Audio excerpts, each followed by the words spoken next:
오늘 영상을 보셔야 하는 분들은 고지혈증 약을 드시고 계시는 분들 혹은 고지혈증 약을 드시려고 고려하시는 분들 중 나는 약을 먹고 이제 콜레스테롤 수치가 떨어졌으니까 음식은 편하게 먹어도 되겠지? 콜레스테롤 수치가 딱히 오르지 않네? 그러면 괜찮나 보다라고 생각하시는 분들은 오늘 영상을 꼭 끝까지 시청하시고 좀 생각을 바꾸셔서 생활 관리를 좀 하셨으면 좋겠습니다. 안녕하세요. 자율신경으로 환자를 치료하는 한의사 박원장입니다.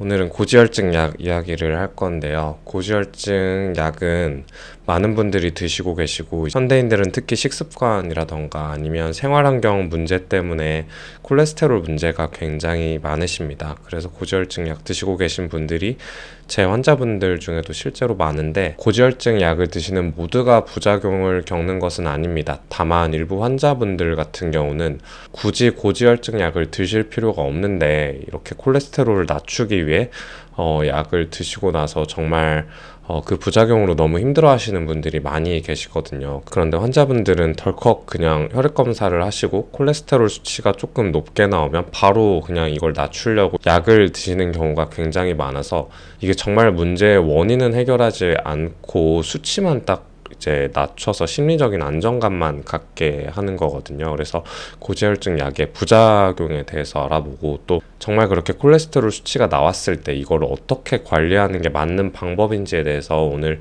좀 알려드리도록 하겠습니다.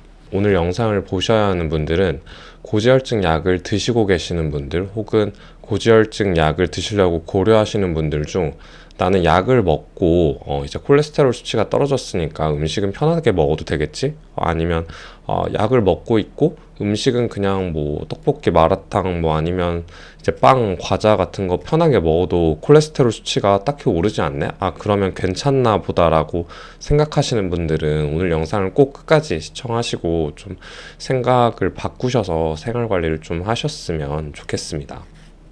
여러분, 콜레스테롤이 낮은 사람의 사망률이 더 높을까요? 낮을까요? 관동대학교에서 진행한 이제 연구가 있는데요. 왼쪽 그래프를 먼저 보시면 이제 X축이 콜레스테롤 수치를 말하는 거거든요. 그래서 왼쪽부터 오른쪽으로 갈수록 이렇게 콜레스테롤 수치가 높아진다고 보시면 되고, Y축 같은 경우에는 이제 사망률을 말하는 건데요. 근데 보시면 지금 콜레스테롤 수치가 200 아래에서 더 떨어질수록 지금 사망률이 더 높게 나옵니다. 그러니까 콜레스테롤 수치가 200 언더일 경우에는 약 콜레스테롤이 40씩 떨어질 때마다 사망률이 32%씩 증가한다는 연구 결과가 있고요.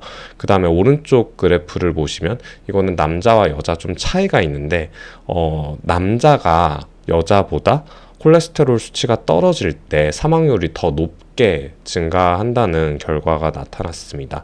그러니까 우리가 알고 있는 상식과는 좀 많이 다른 거죠. 왜냐하면 콜레스테롤이 낮을수록 좋다고 우리는 알고 있잖아요. 그리고 서울대학교에서 진행한 연구도 있는데 여기 보시면 X축이 이제 LDL 콜레스테롤, 흔히 이제 나쁜 콜레스테롤로 알려져 있는 건데요. 여기 보시면 LDL 콜레스테롤도 낮을수록 좋다고 알려져 있지만 LDL 콜레스테롤이 100 이하에서는 아래로 더 떨어질수록 심근경색의 발병률도 증가한다고 나타났고, 또 LDL 콜레스테롤이 더 낮을수록 뇌졸중도 증가한다는 연구 결과가 있습니다. 그러니까 이게 흔히 콜레스테롤이 낮고 또 나쁜 LDL 콜레스테롤이 낮으면 이게 건강에 무조건 좋을 거라고 생각하시는데 그렇지 않다는 결과가 굉장히 많이 나오고 있거든요. 이게 왜 그러냐면 고지혈증을 사실 좀 잘못 이해하고 있다는 연구 결과가 요즘은 많이 나오고 있습니다. 그러니까 이전에는 콜레스테롤은 무조건 나쁜 거, 그 다음에 LDL 나쁜 콜레스테롤도 무조건 낮춰야 되는 거라고 이해를 하고 있다가 최근에는 그런 경향이 좀 바뀌고 있거든요. 그러면 고지혈증이라는 게 뭔지부터 정확히 좀 알고 가야 되는데, 고지혈증이란 그러니까 혈관의 지질, 그러니까 여러분이 알고 계시는 지방 성분이라고 생각하시면 되는데 혈관에 지질이 이렇게 쌓이는 거예요. 그러다 보면 이제 혈류가 제대로 순환을 하지 못해서 여러 가지 질환이 발생한다는 원리이거든요. 그래서 아래 그림을 보시면 지금 왼쪽이 정상 혈관의 모습입니다. 그러니까 혈관 안이 좀 깨끗하게 뚫려 있죠. 이래야 이제 안에 이제 혈류가 잘 돌 텐데, 오른쪽을 보시면 지금 뭔가 이렇게 노란색이 껴 있죠. 이거를 콜레스테롤, 그러니까 혈관 안에 지질이 껴있다고 보는 거고요. 이거를 이제 일정 수치가 넘어갔을 때 200 이상이면 좀 경고 단계라고 보고 240이 넘어가면 고콜레스테롤 혈증이라고 부르는데 그런 현상을 우리는 고지혈증이라고 부르고 있습니다. 그래서 이렇게 고지혈증이 나타났을 때 이 콜레스테롤을 낮춰야 된다 하는 것의 논리가 뭐냐면 고지방 시기를 해서, 그러니까 우리가 지방이 많은 음식, 특히 포화지방 섭취를 많이 하면 이게 고지혈증으로 이어져서 혈관 내 지질이 이제 자꾸 쌓여서 이게 고지혈증이 되고, 그 다음에 고지혈증이 되다 보면 동맥이 자꾸 딱딱해진다고 하는 거거든요. 그러다 보면 여러분들이 알고 계시는 그 무서운 질환인 동맥경화증, 혈관이 굳어버리는 거예요. 그래서 혈관이 굳으면 당연히 혈류순환이 좀 잘 안 될 테니까 그러면 이게 심장 쪽 혈류가 잘 돌지 않으면 심근경색의 위험이나 아니면 이제 이게 뇌혈류가 잘 안 돌면 뇌졸중이 발생한다고 하는 거거든요. 그래서 이거를 지방가설이라고 부릅니다. 그래서 이 지방가설에 의해서 우리는 이렇게 콜레스테롤이 높을 때 이걸 낮추는 고지혈증 약을 써왔던 거고요. 그런데 이게 최근에는 실제로 이렇게 고지혈증 약을 드신 분들을 추적을 해보니까 뭐 여러 가지 연구 결과가 나타나는데, 일단 첫 번째는 포화지방을 섭취하는 게 고지혈증이나 심혈관 질환이나 뇌졸중과는 연관성이 없다는 연구 결과도 좀 많이 나오고 있습니다. 이건 왜 그러냐면 콜레스테롤이라는 게 사실 먹어서 영향을 미치는 게 굉장히 좀 제한적이거든요. 그러니까 포화지방을 먹는 게 좋다는 뜻은 아닌데, 포화지방을 먹는다고 먹는 그만큼 곧바로 이제 지질로 쌓여서 이게 고지혈증으로 이어진다는 얘기가 아닙니다. 그래서 포화지방 섭취를 갑자기 막 줄인다고 해서 또 이런 콜레스테롤이 확 떨어지지 않거든요. 그 말인즉슨 이렇게 외부에서 먹는 음식보다는 유전적인 원인이라든지 아니면 체내 대사라든지 아니면 지방이 아닌 다른 곳에 원인이 있다는 얘기가 되거든요. 여러분들이 흔히 이제 고지혈증 관련해서 혈압 검사를 하시면 이제 왼쪽에 4가지 수치가 나옵니다.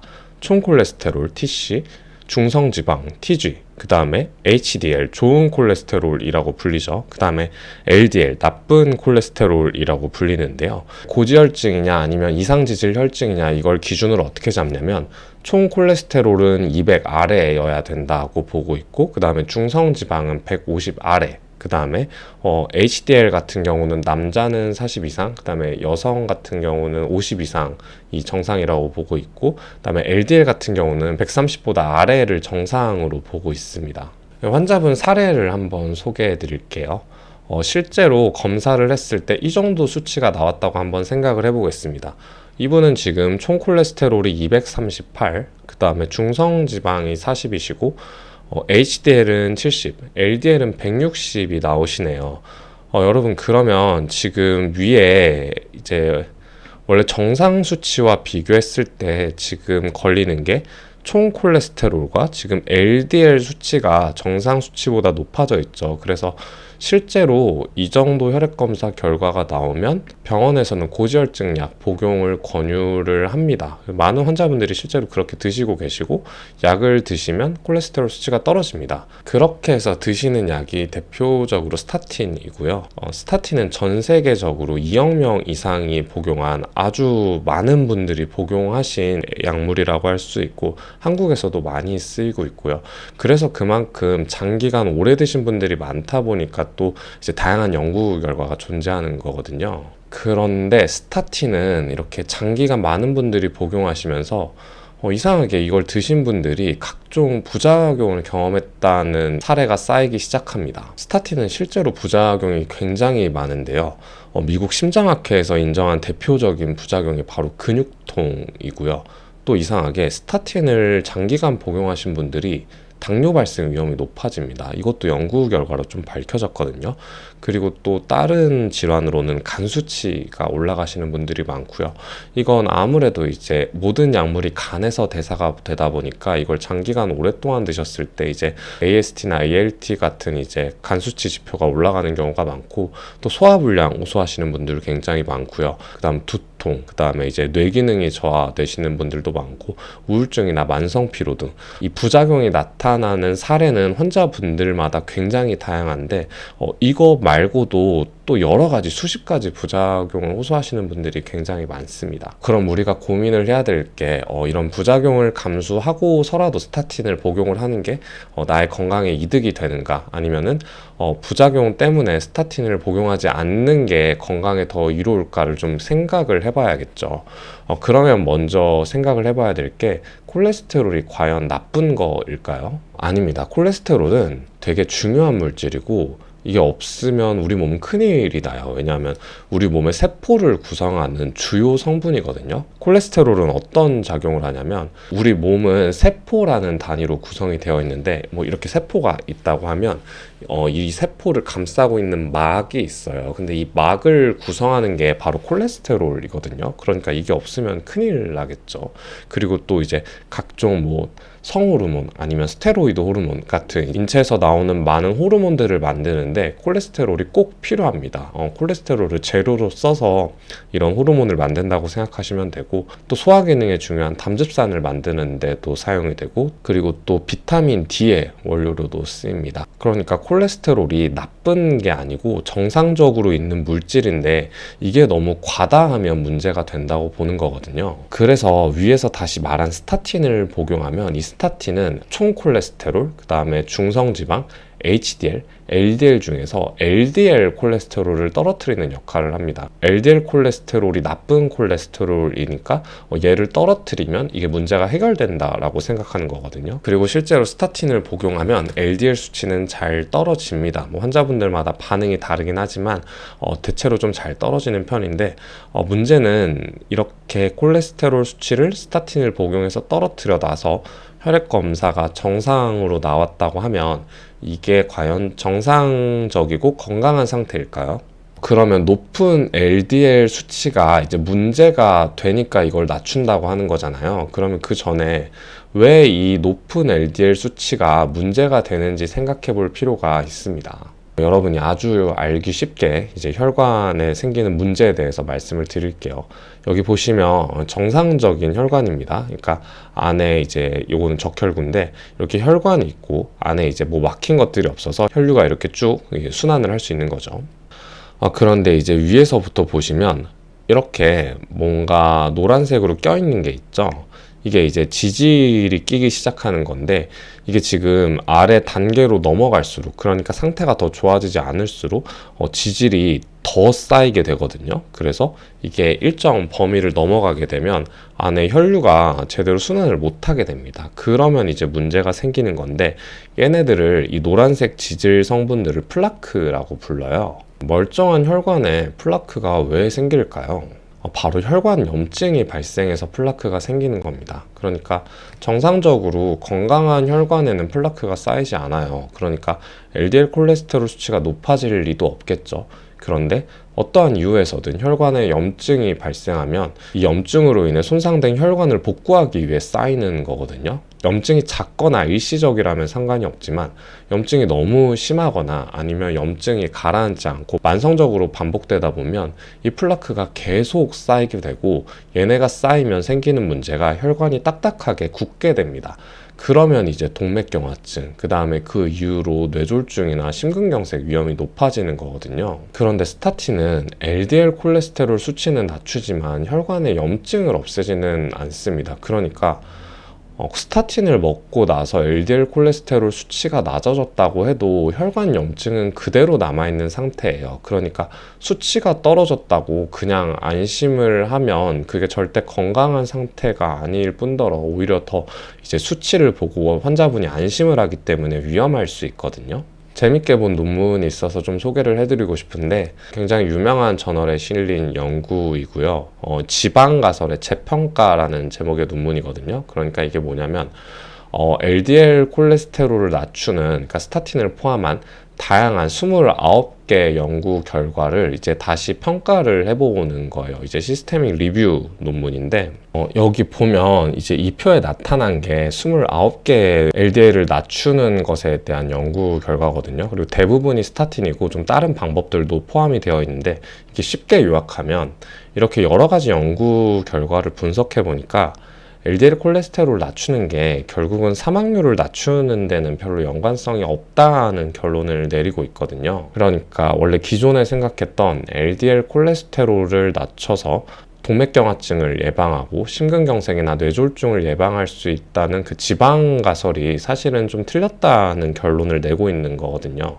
그러면 결국 근본적인 문제는 LDL 콜레스테롤 수치 자체가 아니라 이 혈관 염증을 없애는 게 중요하다고 볼 수 있겠죠. 그래서 여러분들도 혈액 검사를 하시고 나서 콜레스테롤이 높을 때 무조건 약을 고려하는 게 아니라 이 콜레스테롤을 높게 만드는 근본적인 원인인 혈관 염증에 대해서 한번 생각을 하실 필요가 있습니다. 혈관 염증이 왜 생기냐면 염증을 유발하는 일반적인 원인을 생각해 보시면 되는데 대표적인 게 정제당이죠. 정제당은 그 자체로 섭취를 하면 염증을 유발하는 인자가 됩니다. 그 다음에 음주도 마찬가지로 염증을 유발할 수 있고요. 흡연도 마찬가지로 혈관 건강에 좋지 않을 뿐더러 염증을 유발하고, 또 수면이 부족하거나 스트레스 아니면 유전적으로도 염증이 잘 생기는 분들이 있습니다. 오늘 말씀드리고 싶은 결론은 결국 문제는 지방이 아니라 탄수화물이라는 뜻이에요. 그러니까 콜레스테롤 약, 고지혈증 약을 드시고 LDL 수치가 낮아졌다고 해서 식사를 그냥 원래 드시던 편한 일반식을 드시게 되면 혈관 염증의 원인이 제거되지 않습니다. 그리고 그런 혈관 염증을 유발하는 게 대표적으로 탄수화물이거든요. 특히 한국인 분들은 탄수화물 섭취가 아무래도 많은 편이라서 더욱 조심해야 되고요. 탄수화물이 범인이라는 증거는 어디서 찾을 수 있냐면, 이거는 미국의 기관에서 연구를 한 건데요.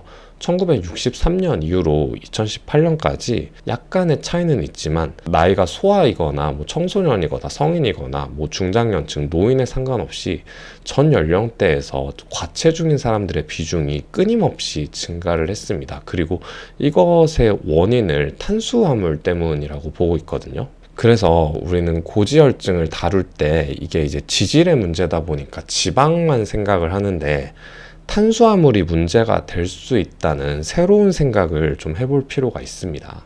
일단 첫 번째로 콜레스테롤 수치는 위에서 말씀드린 이 일반적으로 보는 수치를 보는 게 중요한 게 아니고요. 중성지방과 좋은 콜레스테롤인 HDL의 비율, 그 다음에 총 콜레스테롤과 좋은 콜레스테롤인 HDL의 비율이 중요하거든요. 중성지방과 HDL의 비율이 2대1 이하면 건강하다고 볼 수 있습니다. 또 총 콜레스테롤 수치와 HDL의 비율이 4대1 이하라고 보면 좀 건강할 수 있고요. 중성지방도 100 이하면 건강하다고 볼 수 있습니다. 여기 지금 LDL에 대한 언급이 없죠. LDL보다는 이 각각 콜레스테롤 수치감 비율이 좀 더 중요하고 중성지방이 좀 더 중요합니다. 그 다음으로는 생활관리인데요. 유전적으로 콜레스테롤이 높으신 분들을 제외하면 결국 탄수화물의 섭취가 혈관의 염증을 만드는 주요 원인이 되거든요. 그래서 혈관 염증의 문제로 인해서 콜레스테롤 문제가 있으신 분들은 반드시 저탄수화물 식이를 하셔야 됩니다. 흰쌀밥 아니면 빵, 과자, 밀가루 음식들, 면류, 또 케이크 같은 여러분들이 좋아하시는 설탕이 잔뜩 들어있는 음식들도 당연히 끊으셔야 하고요. 또 배달 음식이나 사실 외식하시는 것도 별로 권유를 안 해드리는데, 왜냐하면 보통 그럴 때 드시는 음식들이 찜닭이나 닭볶음탕 이런 거를 예로 들면 얘네가 별로 안 달다고 생각하시는데 이 양념에 설탕이 엄청나게 많이 들어가 있어요. 그래서 그 과정에서 탄수화물을 많이 섭취하시게 되거든요. 그래서 가급적 식단을 저탄수화물 위주로 클린하게 좀 드실 필요가 있고요. 또 제가 하고 있는 간헐적 단식도 콜레스테롤 문제가 있으시면서 특히 과체중이신 분들은 살을 5kg 정도만 빼도 콜레스테롤 수치가 굉장히 좋아지는 경우가 많습니다. 당연히 살을 뺄 때 탄수화물을 줄이니까 그렇게 되는 거고요. 특히 다이어트를 하실 때는 저는 최소한 하루에 12시간에서 16시간 정도 간헐적 단식을 하시는 걸 좀 권유해 드리고요. 그 다음으로는 염증을 유발할 수 있는 또 스트레스 관리. 스트레스 저도 많이 받긴 하는데 스트레스를 유발하는 일단은 원인을 없애는 것도 중요하고, 또 이걸 스트레스를 받았을 때 뭐 친구를 만난다던가 취미 활동을 한다던가 이런 식으로 잘 풀어내는 방법을 찾아내는 것도 중요합니다. 금연금주는 당연히 필수고요. 또 수면도 하루에 최소 7시간 이상은 주무시는 게 좋고, 하루에 7시간 이상 주무시는 분들보다 그 아래로 주무시는 분들이 이런 고지혈증, 고혈압, 뭐 당뇨 같은 대사증후군이나 아니면 사망률도 훨씬 높다고 밝혀져 있거든요. 그래서 수면도 꼭 뭐 하루에 4-5시간밖에 안 자시는 분들은 조금 늘리시는 게 좋습니다. 오늘 말씀드리고 싶은 결론은 고지혈증도 습관으로 생긴 대사질환이거든요. 그런데 위에 서두에서 말씀드렸듯이 그냥 수치가 높으니까 약만 먹고 수치를 떨어뜨려서 해결한다, 이거는 좋은 방법은 아니거든요. 이게 당장 나에게 큰 문제가 없어서 걱정을 안 하시는 건데, 이렇게 약을 장복하게 되시면 위에서 말씀드린 스타틴의 부작용이 굉장히 위험이 높아지고요. 또 근본적으로 혈관 염증을 해결하지 않으면 이건 그냥 당장 나타난 증상만 치료하는 미봉책이 되거든요. 그래서 약을 드시는 분들도, 또 약을 고려하시는 분들도 반드시 이 습관으로 생긴 질환은 습관으로 좀 치료를 해야 된다는 생각을 하셨으면 좋겠습니다. 그러니까 그동안 나쁜 식습관이나 생활 습관을 하셔서 이런 결론이 나타나는 거기 때문에 그 나쁜 습관을 했던 기간보다 2배 이상의 시간을 쓰셔야 돼요. 내가 5년 동안 이렇게 나쁜 습관으로 살아왔다고 하면 적어도 10년 이상 그렇게 하셔야 되고, 사실 평생 그렇게 하셔야 된다고 저는 말씀드립니다. 그렇지 않으면 결국에는 나중에 이제 약을 몇 년, 5년, 10년 장복했을 때 문제가 생기게 되고, 그때는 돌이킬 수 없게 되거든요. 그래서 제가 항상 좀 약을 가급적 줄이는 방향으로, 또 병원에 가지 않으면서 치료를 하는 방법을 많이 권유를 해드리고 있는데, 이런 대사질환들, 그러니까 고지혈증, 당뇨, 고혈압 같은 것들이 사실 요즘은 중장년층 분들한테는 너무 흔한 질환이고 약 드시는 분들이 많다 보니까, 심지어 어떤 분들은 이렇게 약 드시는 거가 이게 스스로 건강관리를 하는 거라고 생각하시는 분들도 있더라고요. 근데 그렇게 해서 약을 드시는 건 건강관리를 하는 게 아닙니다. 그냥 약을 드시는 거고, 건강관리는 또 다른 노력이 꼭 필요하세요. 그래서 오늘 영상을 보시는 모든 분들이 이 점을 꼭 기억해 주셨으면 좋겠습니다. 앞으로도 여러분들이 잘 모르시는 또 약물의 부작용이나 아니면 약을 드시지 않고 치료하실 수 있는 방법들에 대해서 많이 소개를 해드릴 예정입니다. 니까요. 영상을 재밌게 보셨다면 구독, 좋아요, 알람 설정 꼭 눌러주시고, 저는 다음번에 더 여러분들에게 도움이 되는 영상으로 돌아오도록 하겠습니다.